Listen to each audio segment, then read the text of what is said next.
Hello बच्चों, आज बच्चे पार्ट 2 करते हैं इकोनॉमिक्स का ही माइक्रो का। फर्स्ट पार्ट मैंने आपको एनसीईआरटी डायग्राम सारा बता दिया था।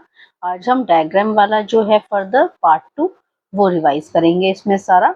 होप आपने अब तक फर्स्ट यूनिट पढ़ लिया होगा, जो मैंने डायग्राम शेयर करे थे, अंडरस्टैंडिंग हो गई होगी। Okay, let's start with our new chapter, price elasticity of demand.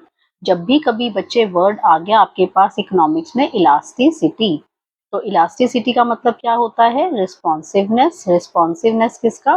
Changes in demand का। क्यों? क्योंकि चेंजेस इन प्राइसेस हो रहा था। जब प्राइस इलास्टिसिटी की बात करूंगी तो percentage change in quantity demanded due to change in its prices की बात करनी है। ठीक है, अगर यहाँ पे आ गया इनकम इलास्टिसिटी तो नीचे इनकम कर देना। अगर क्रॉस इलास्टिसिटी पूछेगा तो quantity of X commodity upon price of Y commodity, तो दो के बीच में रिलेशन दिखाना होता है। आपके स्टार्टिंग में 11th क्लास के अंदर आपका प्राइस इफेक्ट है, तो इसका एक फॉर्मूला तो परसेंटेज का बोलेगा, तो हमेशा दूसरी चीज को परसेंटेज में कन्वर्ट करने की कोशिश करना। और अगर सिंपल फॉर्मूला कहेगा तो ये चीज ऐसे पुट हो जाएगी। ठीक है, तो ये आपको बात क्लियर हो गई, इसमें तो कोई डाउट नहीं है। Changes in Q upon changes in P into P by Q. क्या निकालोगे इससे बच्चे? ईडी, इलास्टिसिटी ऑफ डिमांड कर। क्लियर? अब हम इसका डायग्राम देख लेते हैं। 5 तरह की बच्चे इलास्टिसिटी होती है। पहली इलास्टिसिटी होती है इक्वलेंट टू 1। क्या नाम दूंगी इसको? Unitary elastic. यूनिटरी इलास्टिक क्या होता है बच्चे? जिसमें इक्वलेंट टू 1 है, मतलब कांस्टेंट है। अब बच्चे इलास्टिसिटी ऑफ डिमांड का चैप्टर पढ़ रहे हो ना, तो इफेक्ट डिमांड के ऊपर देखना। प्राइस फैक्टर मान के चलो, उसका इफेक्ट डिमांड के ऊपर। तो यूनिटरी में क्या हो रहा है? यूनिटरी के अंदर मेरे को क्या करना है, ये देखिए मैं यहाँ पे डायग्राम बना देती हूँ छोटे छोटे। ये प्राइजेस थे, जितने से मेरा प्राइस कम हो रहा है उतने से ही उतनी क्वांटिटी मैं बढ़ा रही हूँ। तो यहाँ पर कांस्टेंट हो गया, इक्वल हो गया हमारे पास। इक्वल हुआ तो मैंने इसको स्ट्रेट लाइन बना दिया। क्लियर? प्राइजेस कम हो रहे थे, क्वांटिटी बढ़ रही थी। लेबलिंग प्रॉपर कर लेना बच्चे, O X axis O Y axis दिखा के डी डी कर्व आपने दिखा दिया। पहला डायग्राम क्लियर। दूसरे के अंदर मुझे क्या दिखाना है बेटा? लेस मान लो। आपको मैंने समझा दिया कि आपको जो भी बोल रहा है वो बंदा, लेस है मोर है, आपको ना डिमांड पे दिखाना है, और डिमांड नीचे लेते हैं क्वांटिटी। तो पहले ही दिमाग में ले आओ कि नेगेटिव रिलेशन तो है ही। तो प्राइजेस देखिए बच्चे इतना कम कर दो, ठीक है, प्राइजेस को ज्यादा कम कर दिया लेकिन क्वांटिटी पे सिर्फ इतना सा फर्क पड़ा, तो लेस इलास्टिक हो गया ना, क्वांटिटी पे कम इफेक्ट दिखाना था। तो हमने ये कम इफेक्ट दिखा दिया, तो लेस इलास्टिक कर्व दिखा दिया हमने ये। क्लियर होगी बात?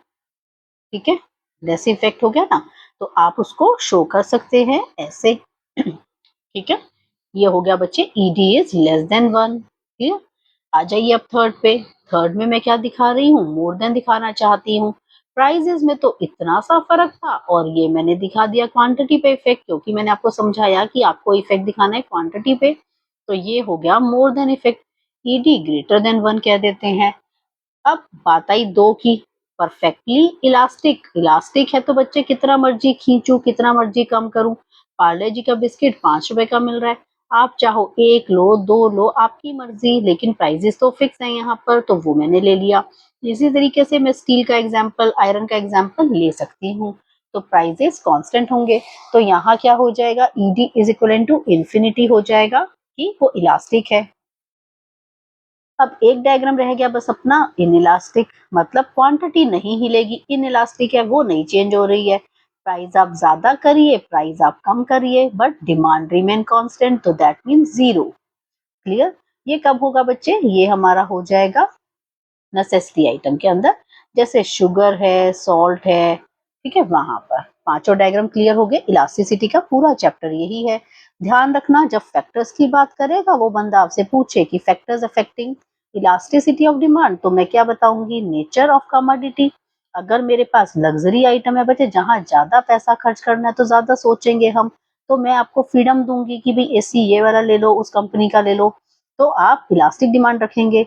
यही अगर आपकी नेसेसिटी आइटम की बात पूछ रहा है, 2 रुपए खर्च करने हैं या मेडिसिन लेनी है, तो आपकी डिमांड कैसी रहेगी? इनइलास्टिक रहेगी।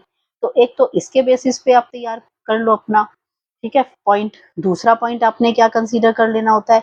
इनकम। अगर मेरे को थोड़े पैसे करने हैं खर्च, लेस करने हैं, ठीक है, अगर मुझे लेस करना है बच्चे इफेक्ट, तो क्या होगा, 2 रुपए खर्च करना है सपोज मुझे, तो कोई मैटर ही नहीं कर रहा ना, तो मुझे वो मैटर नहीं करेगा कि भी मैं 2 रुपए खर्च कर रही हूँ, मैं जाके मैच स्टिक दूसरी ले आऊंगी।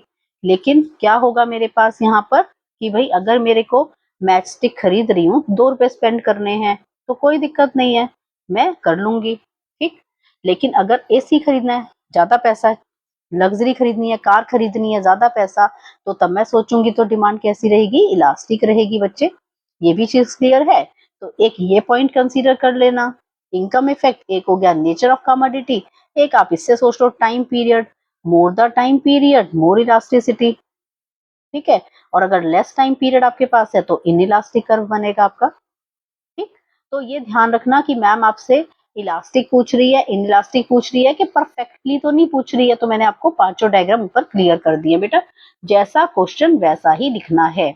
Longer the time period more will be the elasticity, less the time period, अगर टाइम लेस है आपके पास तो इनइलास्टिक हो जाएगा। तो इन 3 के बेसिस पे आपका ये हो गया क्लियर। अब आ जाइए अगले टॉपिक पे। ये टॉपिक क्या कह रहा है, नॉर्मल ये तो हमें डिमांड कर्व ही दिख रहा है, प्राइसेस बढ़ रहे थे, क्वांटिटी कम हो गई है, तो ये तो सिंपल हो गया। नेगेटिव रिलेशन को हमने शो करा। ठीक है, प्राइसेस बढ़े, क्वांटिटी फॉल कर गई है, डिमांड यही कहता है, law of demand, other things remain constant थे बच्चे। फिर ये डायग्राम हम अब ऑलरेडी कर चुके हैं, क्योंकि ईडी मैंने आपको समझा दिया इक्वलेंट टू 0 है, वो चेंज नहीं हो रहा। ईडी इक्वलेंट टू इंफिनिटी है, क्योंकि वो जितना मर्जी चेंज करो, आपके ऊपर की बात आ रही है कि आप कितना भी ले लो, आपके ऊपर है। हमने तो आपको बता दिया कि भाई प्राइजेस फिक्स हैं अपने पास, बाकी आप देखो, ज्यादा लेना है ज्यादा लो, कम लेना है कम लो। ये अपने पास हो गया नॉर्मल कर्व जो हम बनाते ही हैं। तो ईडी हमारे पास इक्वलेंट टू 1 कांस्टेंट होता है, तो कांस्टेंट दिखाओगे, यहाँ तो इसने नहीं दिखाया हुआ कांस्टेंट, आप कांस्टेंट दिखाना, तो ईडी इक्वलेंट टू 1 हो जाएगा आपके पास। तो ये तीनों डायग्राम क्लियर। अब आती है सबसे इंपॉर्टेंट बात, रेक्टेंगुलर हाइपरबोला। इक्वलेंट टू 1 को बोलते हैं बच्चे, जब यूनिटी होती है ना, तो इक्वलेंट टू 1 मतलब वहां होती है ये वाला रेक्टेंगुलर हाइपरबोला। इसका कर्व पता होना चाहिए आपको। ये डाउनवर्ड स्लोपिंग कर्व आपको बता ही रहा था। 2 पॉइंट्स आपके पास थे, पी है पॉइंट और क्यू पॉइंट है। ये जो एरिया इसने दिखाया भाई, जब ये था तो ये था तो ये दोनों उसने बताया कि ये इक्वलेंट टू क्या है, आपके पास सी के इक्वलेंट है, कि कितने चेंजेस थे। अगर इक्वेशन आपको दे रखी थी तो आपने बताया कि भी मैं ई को कांस्टेंट मान के चल रहा हूँ, it will be a rectangular hyperbola, क्योंकि प्राइजेस और क्वांटिटी कांस्टेंट रेट पे चेंज हो रहे हैं। No matter at what point the consumes, उसका जो खर्चा है वो अगर सेम है, तो वो कहता है कि वहां पर रेक्टेंगुलर हाइपरबोला आएगा कांस्टेंट के अंदर। अब बच्चे आ गया हमारा प्रोडक्शन का चैप्टर। प्रोडक्शन का ही दिया ना, हाँ जी। तो लॉ ऑफ वेरिएबल प्रोपोर्शन तो मान के चलिए हर पेपर में उसने पूछना ही पूछना है। प्रोडक्शन का चैप्टर है, प्रोडक्शन के ऊपर सबसे इंपॉर्टेंट इस चैप्टर में क्या बात करनी है अपने को, लॉ ऑफ वेरिएबल प्रोपोर्शन। क्या कहता है वेरिएबल प्रोपोर्शन, बहुत आराम से समझिए इसको। तो ये बातें करते हैं टीपी की, एपी की, एमपी की बच्चे। अब पी से पहाड़ होता है, पर्वत होते हैं, ठीक है, तो सारे डायग्राम पहाड़ बनने हैं। ठीक, सारे पर्वत बनाने हैं, लेकिन अब सबके पहाड़ भी तो अलग अलग होते हैं, इसीलिए तो इकोनॉमिक्स में नंबर कट जाते हैं। ये देखिए, ये मेरा मैंने बताया आपको टीपी। अब कोई बच्चा हो सकता है इसको बिल्कुल पॉइंटेड ही ना बना के आ जाए, तो मैडम कहती है ये क्या बना के आ गए आप। ठीक है, तो ध्यान रखना कि बनेंगे पहाड़, लेकिन वो पहाड़ों की भी कोई शेप है यहाँ पर। ये टीपी हो गया, तो ये आपका एमपी हो गया। टीपी मैक्सिमम, एमपी जीरो अभी पढ़ लेंगे। फिर ये कौन सी हुआ अपने पास, यहाँ पर देखो, ये इंक्रीजिंग स्टेज है बच्चे पहली में। तब जब ये इंक्रीज करेगी टीपी, तो एमपी भी बढ़ रही थी। Still TP is increasing, second stage के अंदर एमपी स्टार्ट फॉलिंग हो जाती है। थर्ड में ये टेंजेंशियल हुई, जहां मैक्सिमम ये पॉइंट ऑफ सेटिलिटी का अपना आ गया। अब यहाँ पर ये फॉल करना स्टार्ट हो गई, और हम यहाँ पर नेगेटिव ही हो गए एमपी में। मार्जिनल, पूरी माइक्रो के अंदर कहीं मार्जिनल वर्ड दिख जाए, एडिशनल की बात करनी ही करनी है। ठीक है, टीपी की बात दिख जाए, समेशन ऑफ एमपी की बात कर देना। एमपी की दिखे, चेंजेस इन टीपी अपॉन में चेंजेस इन क्यू कर देना। और यहाँ पर टीपी एन माइनस 1 करनी होती है। दूसरा फॉर्मूला ये रहता है, एपी निकालना है बच्चे, एवरेज निकालनी है, टीपी डिवाइड बाई क्यू कर देना। बहुत इजी चैप्टर होते हैं, पूरी माइक्रो बहुत आसान है। तो ये डायग्राम देखिए बच्चे। एक और बात याद रखिए, माइक्रो के अंदर हमेशा मदर तो सबको याद रहती है, माँ वर्ड तो आप सबको ही पता है। ठीक है, तो हम इसके अंदर एक छोटा सा कंसेप्ट बताती हूँ जो हर जगह पे आपका अप्लाई हो जाएगा बच्चे। ये देखो, ये क्या बनाया मैंने, टीपी कर्व। इसका तो कोई रिलेशन नहीं था, ये तो भाई हमने दिखाई दिया एमपी के साथ। इधर तक तो आपको शायद क्लियर हो गया होगा जो भी मैंने समझाया। तो मैं अब ना क्या कर रही हूँ, टीपी एपी को हटाकर मैं एपी एमपी अब आपको सिखा रही हूँ बच्चे, क्योंकि ए आर ए सी ये सारे कर्व ना मुझे अभी आपको करवाने हैं, तो आपको एक बारी कंसेप्ट पता चल जाए। ये देखिए बच्चे, ये देखो, ये ना माँ से वर्ड याद रख लेना। ये क्या बनाया मैंने, यहाँ से स्टार्ट है, नेगेटिव नहीं करा हुआ ना, तो ये कहीं ना कहीं मेरा एपी है। और एमपी ना बच्चे ये ऐसे, जहां वो मैक्सिमम वहां से इसको एमपी ने काटा। ये ध्यान रखना बेटा कि एमपी एपी को कहाँ काटता है, एपी को वो वहां काटता है जहां एपी अपने मैक्सिमम पे है। बच्चे हर कर्व में ना माँ बनेगा, एम इधर ए इधर आएगा, इस बात का ध्यान रखना। आपको यही कंफ्यूजन आता है ना पेपर में कि हम क्या बना रहे हैं, गलती से हम कभी इसको एपी लिख देते हैं। ठीक है, तो ये ध्यान रखना, माँ कंसेप्ट लगेगा, चाहे वो एम आर ए आर होगा, चाहे वो एम सी ए सी होगा।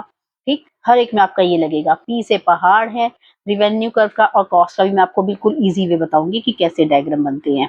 सब में लॉ वेरिएबल प्रोपोर्शन होता है बेटा। ये देखो, ये इंक्रीजिंग हो रहा है, एमपी तेजी से बढ़ रहा है।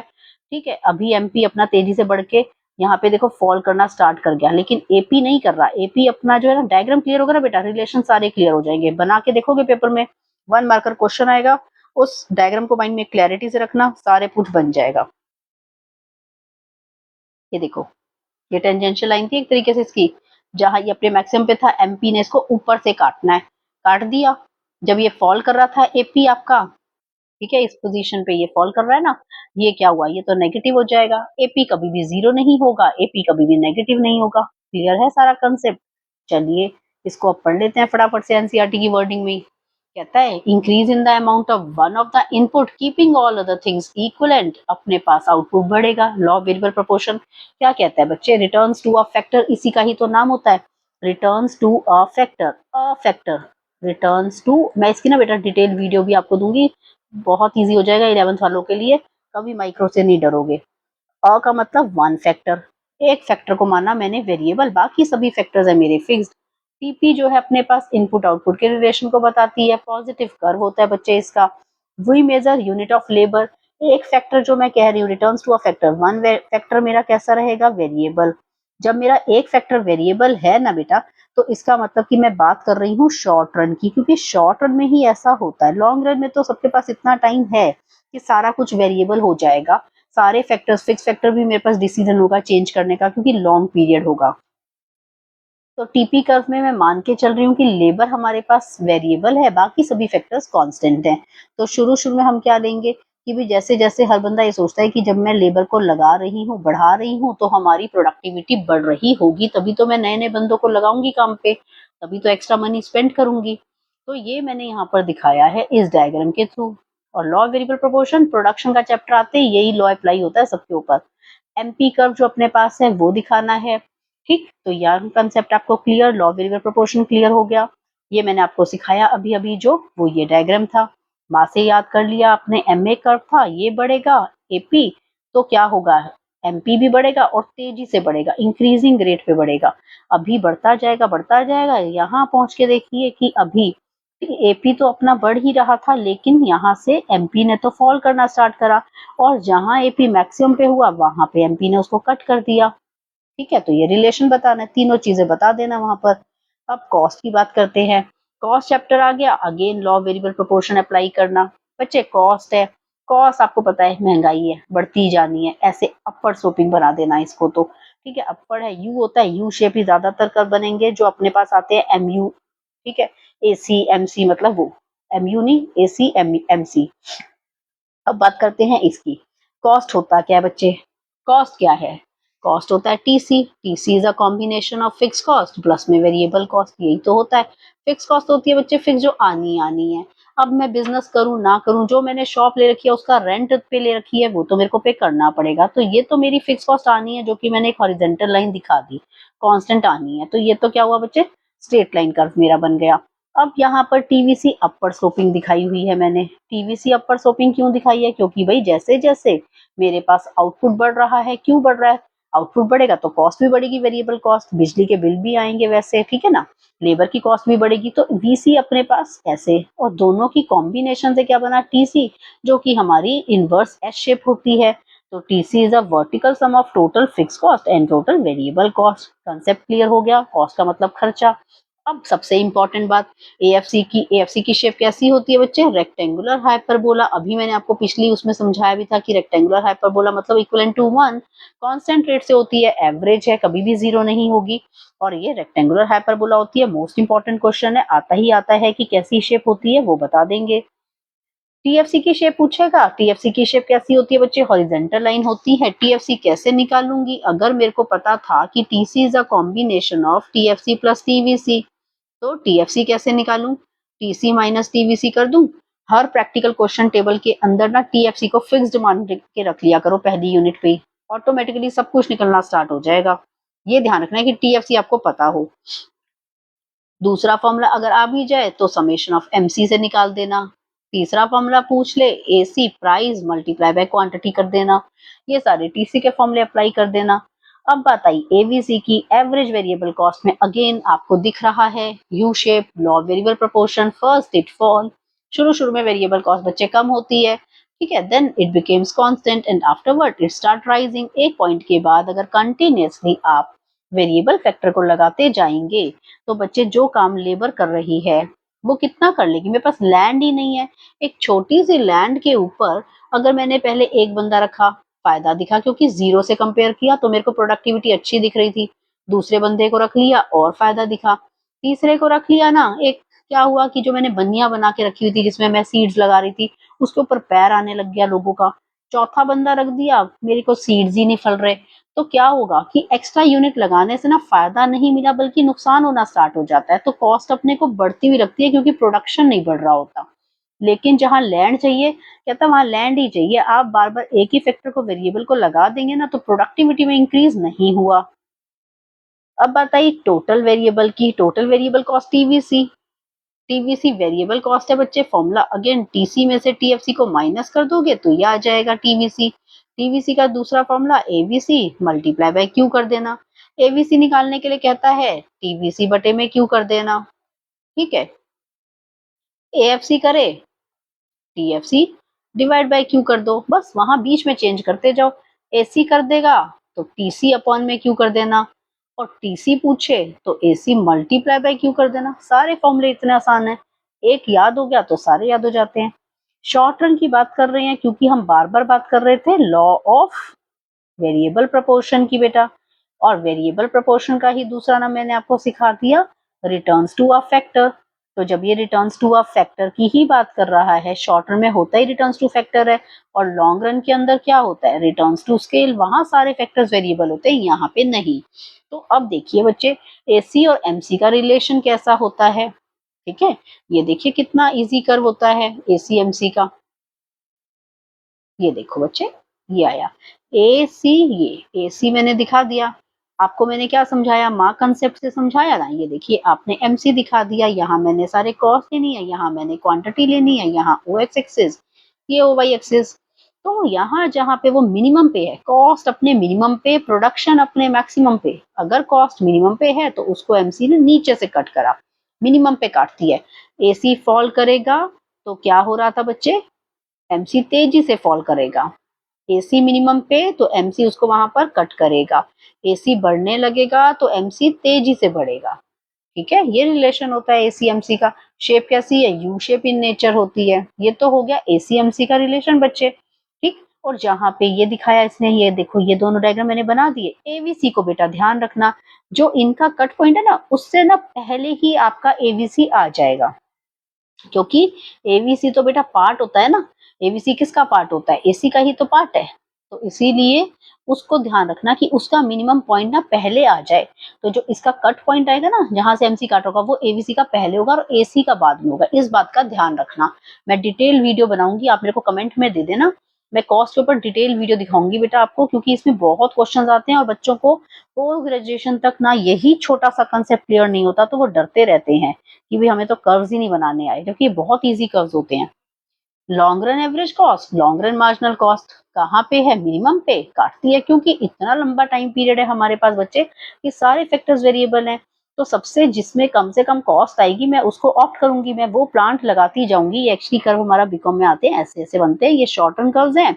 इन सबको टेंजेंशियल होता हुआ जब पॉइंट जाता है तो इससे हम बनाते हैं सबकी कॉम्बिनेशन से LAC, ऐसी फिर LAC को काटता हुआ LMC होता है। वो डायग्राम ये इसने शो कर रखा है, ठीक है। जहां ये दोनों कट करते हैं वो पॉइंट मैक्सिमम सेटिस्फेक्शन का पॉइंट आ जाता है। ठीक हो गई बात। तो यहाँ क्या है, लॉन्ग रन में क्या हो जाता है बच्चे, रिटर्न्स टू स्केल हो जाता है अपने पास, क्योंकि सभी फैक्टर्स क्या हो जाते हैं, इतना लंबा टाइम है कि सभी फैक्टर्स हमारे वेरिएबल फैक्टर्स बन जाते हैं। क्लियर।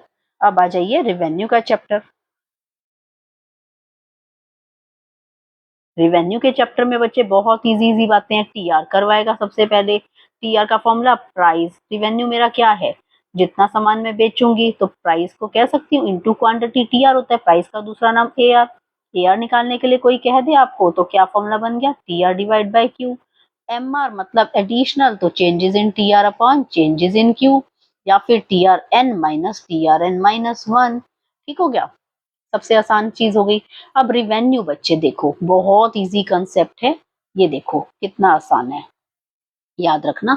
ये मैंने क्या लिखा, रिवेन्यू, ये दिख रहा है आपको रिवेन्यू, तो ये क्या बनाया मैंने, ये देखो ये, ठीक, यही शेप है रिवेन्यू कर्व्स की, जो आर का नीचे का है ना, ये यही आपका बन गया बच्चे रिवेन्यू। समझ में आया कितना आसान है चीज।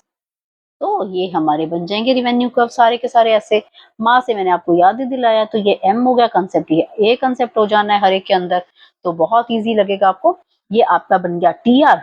टीआर क्या होता है, टीआर का कर्व जो है अपने पास वो क्या शो करेगा बच्चे, रिलेशनशिप किसके बीच में, कि अपने को अर्निंग कितनी हो रही है, मैं कितना सामान मार्केट प्राइस पे बेच रही हूँ, कितना अर्न कर रही हूँ, तो वो हो गया।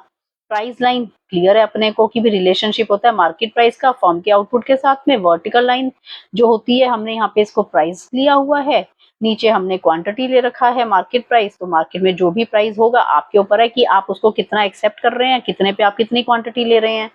अब बात आती है मार्जिनल की। एमसी आते ही मतलब चेंजेस इन टीसी अपॉन में चेंजेस इन क्यू की बात कर देनी है। अब कंडीशन क्या होती है प्रॉफिट मैक्सिमाइजेशन के लिए ना बेटा, कंडीशन है दो अप्रोच की, एक होती है टीआरटीसी अप्रोच, एक होती है एमआरएमसी अप्रोच। तो एमआरएमसी अप्रोच अगर वो कह रहा है आपको, तो एमआरएमसी अप्रोच बहुत आसान है, फॉर्मूले लिख देना। एमआर का फॉर्मूला लिख देना पहले तो, changes in TR upon changes in Q. MC का फॉर्मूला मेंशन कर देना, changes in TC upon changes in Q. दूसरा बता देना कि जहां पे एमआर और एमसी कर्व इक्वेट होते हैं हमारे, एमआर इक्वल टू एमसी, वो ही तो इक्विलिब्रियम होता है हमारा। और सेकंड कंडीशन क्या है कि एमसी मस्ट कट एमआर। ये बेटा पूरा फर्स्ट ईयर है आपका, BCom first year, BBA first year, 11th class, तो ये बहुत इंपॉर्टेंट है माइक्रो, तो CACS फाउंडेशन में सब कुछ इसमें लेती हूँ, तो ये सब आपका फर्स्ट फाउंडेशन में क्लियर हो जाता है। MC must cut MR from below. आप लोगों को बेटा पर्सनल ट्यूशन टाइप भी कुछ चाहिए तो आप मुझे कमेंट बॉक्स में लिख सकते हैं, जिनके एग्जाम्स हो या जिसको कंसेप्ट क्लैरिटी चाहिए हो, या फिर किसी को कुछ इंपॉर्टेंट करना हो, कोई भी आपको एंट्रेंस एग्जाम देने हो आप मेरे को कांटेक्ट कर सकते हैं, ठीक है। जो भी होगा बता देना।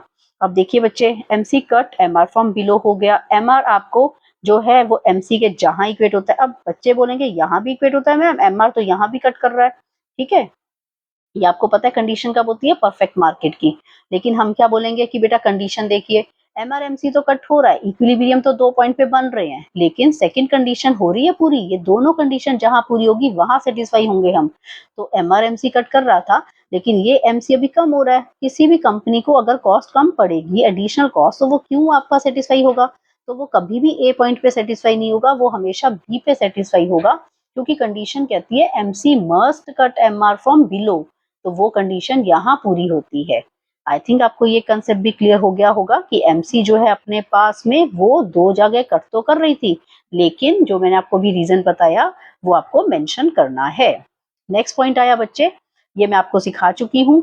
एसीएमसी कट करेंगे, ध्यान रखना है कि एवीसी का पॉइंट जो कट का होगा वो हमेशा इसके इस साइड होगा बेटा, लेफ्ट हैंड साइड पे, ठीक है, ये ध्यान रखना बस। ये कंडीशन जो है ना बेटा, ये इसने शॉर्ट रन की दिखाई हुई है, ये कंडीशंस हैं हमारे पास, ये हम मार्केट में स्टडी करते हैं प्रॉफिट मैक्सिमाइजेशन की। टीआर और टीसी के गैप से भी वैसे आप दिखा सकते हैं प्रॉफिट मैक्सिमाइजेशन, मैं छोटा सा बता देती हूँ, इसमें आया नहीं था, जैसे ये TR कर्व है, ये मैंने बच्चे ऐसे वाला लिया। अगर वो कांस्टेंट की बात करता है ना, तो आप कांस्टेंट भी ले सकते हो परफेक्ट मार्केट में, और ये आप उसमें TC दिखा देना इस तरीके से। तो ये जो एरिया होता है ना, ये सारा प्रॉफिट का है, ये दोनों ब्रेक इवन पॉइंट होते हैं हमारे, नो प्रॉफिट नो लॉस। जहाँ पे TR और TC इक्वेट होते हैं ना बच्चे, वहां पे होता है नो ब्रेक, मतलब कि नो प्रॉफिट नो लॉस। तो वो ब्रेक इवन पॉइंट होता है जहां TR अपना मैक्सिमम होता है, वहां पे MR काटता है। अभी आपने ये वाला डायग्राम करा था ना TPAP के अंदर भी, तो वही चीज यहाँ आ जाती है। ठीक होगी बात। अब यहाँ मैं लेकिन TR और MR तो समझा नहीं रही आपको, मैं आपको बताना चाहती हूँ यहाँ पर इम्परफेक्ट मार्केट के अंदर TRTC अप्रोच। तो मैंने ये लिया बच्चे TR कर्व, और TC ऐसे लिया। ठीक है, वहां मैंने क्या लिया, स्ट्रेट लाइन ली है। इसमें क्या लिया हुआ है, ये परफेक्ट मार्केट है, यहाँ पे स्ट्रेट लाइन लेनी है। इम्परफेक्ट मार्केट में ऐसे लेना है।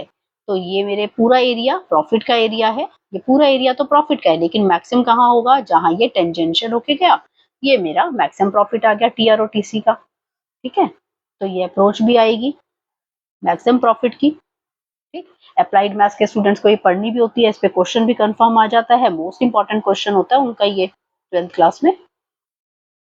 और जो इको ऑनर्स करेंगे उनके लिए तो ये कंसेप्ट बहुत इंपॉर्टेंट रहते हैं बेटा, तो बहुत अच्छे से समझ के चलिए, बहुत ईजी है इकोनॉमिक्स। चलिए आ जाइए अगले पे।